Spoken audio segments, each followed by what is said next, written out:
மணி 6 ஆச்சு. நம்மடதே தனி கடைக்கு யாரும் வாரங்க இல்ல. இதுக்கு நான் என்ன பண்ணணும் என்று தெரியல. கடவுளுக்கு தானது தெரியும் போல இருக்குது. அண்ணே டீக்கடி அண்ணே, நான் தான் இளவரசி மறுபடி கோழிச்சிருக்கண்ணே. நீ யாரா வேணா இரு, இங்க காலிக்ஸ் இல்ல, விருந்தி தான் இருக்கு. வேணுமா உனக்கு? யார் தான் இவர் பாட்டு பாடிட்டு இருக்காரு? விருந்திய யார குடிப்பா? நீயே குடி அண்ணே. சரி அம்மா, நானே குடிக்கிறேன். டீய இருந்து நீ மேசைய விட்டு இறங்கு.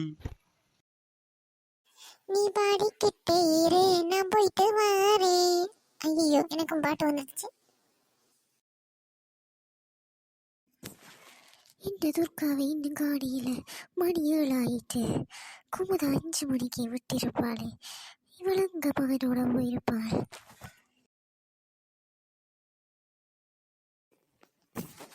வாங்க பவளமக்கா, என்ன தர வடைய கட்டட்டை?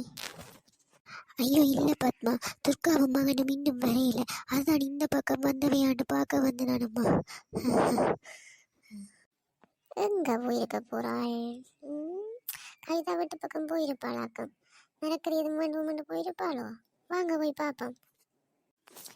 என்னங்க, நான் இருக்கா பவளமக்காவோட கவிதா வரைக்கும் போயிட்டு வரேன். என்ன அடி இவள் துர்கா வந்தவளா? இந்த பக்கம் 7 மணி ஆயிடுது காலையில. அதான் பவளமக்கா நானும் பார்க்க வந்தேன். நீங்க வந்தவளா? ஐயோ இல்லையே பத்மாக்கா, இந்த வரையிலையே. நேற்று உங்களோட இருந்து கதைச்சதுக்கு பிறகு நான் அவளோட கதைக்கவும் இல்லை, காணவும் இல்லை. வரையிலையே இந்த பக்கம். சரி சரி, நாங்க மெட்ட தெருவுக்கு போய் பார்க்குறோம். நீ முறுக்கா போயிட்ட எங்கேயாவது பக்கத்துல தான் போயிருப்பாள், பார்ப்போமே. சரிக்கா.